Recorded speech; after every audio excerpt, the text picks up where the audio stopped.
হরে কৃষ্ণ। সকলকে আজকে শাস্ত্রচক্ষুর গীতার ক্লাসে স্বাগতম। আজকের পর্বে আমি শ্রীমদ্ ভগবদ গীতার প্রথম অধ্যায়ের 41 নম্বর শ্লোকে শুদ্ধ সংস্কৃত উচ্চারণ নিয়ে আলোচনা করব। পূর্ববর্তী ভিডিওতে আমি এই অধ্যায়েরই 40 নম্বর শ্লোকে শুদ্ধ উচ্চারণ নিয়ে আলোচনা করেছিলাম। যারা পূর্ববর্তী ভিডিওটি দেখেননি, উপরের আই বাটনটি ক্লিক করে দেখে নিতে পারবেন। তো এখনও পর্যন্ত আমাদের এই শাস্ত্রচক্ষু চ্যানেলটিকে যারা সাবস্ক্রাইব করেনি, কৃপা করে আমাদের এই শাস্ত্রচক্ষু চ্যানেলটিকে সাবস্ক্রাইব করবেন। এবং ইতোমধ্যে আপনারা যারা আমাদের এই শাস্ত্রচক্ষু চ্যানেলটিকে সাবস্ক্রাইব করেছেন তাদেরকে অসংখ্য ধন্যবাদ।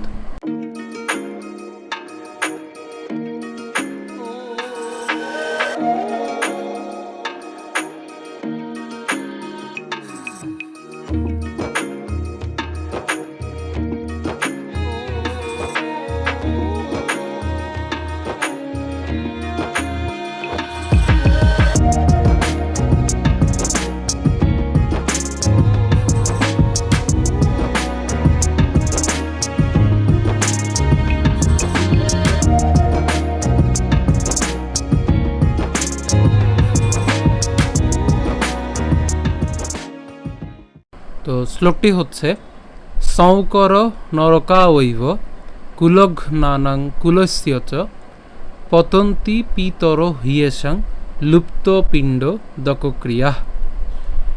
তো শ্লোকটি আমরা যদি ভেঙে করি তাহলে কেমন হয়, এখানে খেয়াল করুন। প্রথমেই হচ্ছে সংকর, এখানে আমাদের যুক্ত বর্ণের মধ্যে কি আছে, উঁ আছে এবং হচ্ছে ক আছে। হ্যাঁ, উঁ এবং হচ্ছে ক। তো উঁ উচ্চারণ করছি, তাই উঁ আমরা যদি সং উচ্চারণ করি অর্থাৎ দন্তস যদি নিয়ে আসি তাহলে কেমন হবে, সং। হ্যাঁ, এটাকে যদি আমরা ভাঙি তাহলে হবে কি, সং। আর বাকি অংশটা থাকে কি, কর। তাহলে সং কর। হ্যাঁ, সং কর নরকা ঐব। কেন ঐব? কারণ ঐকার আছে, এই জন্য এটা আমি ভেঙে দিচ্ছি না, কারণ এটা একদম সহজ জিনিস।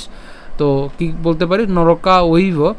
এখানের মধ্যে হচ্ছে আমরা উচ্চারণ করবো হচ্ছে কুলঘ নানাং। এখানে ঘ পর্যন্ত উচ্চারণ করছি আমরা, তাহলে একে যদি আমরা উচ্চারণ করি কি পাই, কুলঘ নানাং। অর্থাৎ দন্তানোটাকে আমি আলাদা করে নিয়েছি, তাহলে কুলঘ নানাং। এরপর হচ্ছে কুলস্য চ, এই জায়গাতে আরেকটা আমরা কাজ করতে পারি কি, কুলস পর্যন্ত উচ্চারণ করে জফলার উচ্চারণটা কার মতো হয়, ইয়র মতো হয়, তাহলে কুলস ইয় চ। ঠিক আছে, একদম সহজ একটি শ্লোক। তাহলে আমি আবার বলছি প্রথম লাইনটা, সংকর নরকা ঐব কুলঘ নানাং কুলস্য চ। এরপর পতন্তি, পতন্তি দন্তান্ন পর্যন্ত উচ্চারণ করলাম পতন, এরপর হচ্ছে তি, পতন্তি পিতর হিয়েষাং। এখানে কেন হিয়েষাং, এখানে কি আছে, জফলা আছে। আর জফলা উচ্চারণ কার মতো হয়, ইয়র মতো হয়। হ্যাঁ, তাহলে হ ইয়েষাং, অর্থাৎ আমরা যদি এটাকে ভাঙি তাহলে আসলে মূলত হয় কি, হ ইয়েষাং। কিন্তু এখানে হয়ের উচ্চারণ আমি পুরো করেছি, কিন্তু পুরো হবে না। কিন্তু কেন? কারণ হচ্ছে হস্যিন আছে, তাহলে হয় ইয়েষাং। তাই একসাথে এটা হয় না। হ্যাঁ, মানে অর্থাৎ এভাবে করে ভাঙা আসলে যায় না। হ্যাঁ, এভাবে ভাঙা যায় না। তা আমরা এভাবে না ভেঙে জাস্ট সরাসরি উচ্চারণটা করি, কেমন হবে, হিয়েষাং। পতন্তি পিতর হিয়েষাং। এরপর লুপ্ত পিণ্ড দকক্রিয়া, লুপ্ত পিণ্ড দকক্রিয়া। তা একদমই সহজ শ্লোকটি। তাই আমি যদি আবার প্রথম থেকে বলি, সংকর নরকা ঐব কুলঘ্নানাং কুলস্য চ পতন্তি পিতর হিয়েষাং লুপ্ত পিণ্ড দকক্রিয়া। অনুবাদ: বর্ণসংকর উৎপাদন বৃদ্ধি হলে কুল ও কুলঘাতকেরা নরকগামী হয়। সেই কুলে পিণ্ডদান ও তর্পণ ক্রিয়া লোপ পাওয়ার ফলে তাদের পিতৃপুরুষেরাও নরকে অধঃপতিত হয়। তো আশা করি আপনারা ভাঙা অংশটি বুঝতে পেরেছেন। তা আপনাদের সুবিধার জন্য আমি এখানে হচ্ছে শ্লোকটিকে একটু ভেঙে দিলাম, যেন আপনাদের উচ্চারণটা আরও ক্লিয়ার হয়। তো আবার বলছি, এটা উচ্চারণ কেমন হবে, সং কর। কিছুক্ষণ আগে বলেছি কেন, কারণ হচ্ছে এটা উঁর উচ্চারণটা উঁ হলে দন্তস্বর সাথে উচ্চারণ করলে কেমন হবে, সং। তাহলে সং কর নরকা ঐব কুলঘ নানাং কুলস্য চ পতন্তি পিতর হিয়েষাং লুপ্ত পিণ্ড দকক্রিয়া। একদম সহজ একটি শ্লোক। তা আমরা যদি শুরু করি তাহলে কেমন হয়, সংকর নরকা ঐব কুলঘ্নানাং কুলস্য চ পতন্তি পিতর হিয়েষাং লুপ্ত পিণ্ড দকক্রিয়া।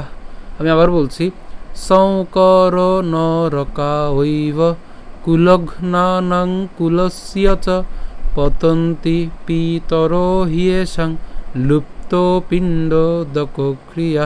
তো আশা করি আপনাদের ভিডিওটি ভালো লেগেছে। যদি ভিডিওটি ভালো লেগে থাকে অবশ্যই আমাদের এই ভিডিওটিকে বেশি বেশি করে শেয়ার করবেন এবং ভিডিওটিতে কমেন্ট এবং বেশি বেশি লাইক দিবেন। তো এখনও পর্যন্ত আমাদের এই স্বাস্থ্যচক্ষু চ্যানেলটিকে যারা সাবস্ক্রাইব করেনি, কৃপা করে আমাদের এই স্বাস্থ্যচক্ষু চ্যানেলটিকে সাবস্ক্রাইব করবেন, কেননা আমাদের এই চ্যানেলে আমরা শ্রীমদ্ভগবদ্গীতার যে 700টি যে শ্লোক রয়েছে 700 শ্লোকের উপরেই 700টি আমরা ভিডিও আপলোড করার চেষ্টা করব এবং প্রতিটি শ্লোকের যে তাৎপর্য সেই তাৎপর্য আমরা অন্যান্য যে প্লেলিস্ট রয়েছে সেই প্লেলিস্টের মধ্যে আপলোড করার চেষ্টা করব। তো এই সমস্ত ভিডিওগুলো পেতে অবশ্যই আমাদের চ্যানেলটিকে সাবস্ক্রাইব করবেন এবং ইতোমধ্যে আমাদের স্বাস্থ্যচক্ষু চ্যানেলটিকে যারা সাবস্ক্রাইব করেছেন তাদেরকে অসংখ্য ধন্যবাদ সকলকে। হরে কৃষ্ণ।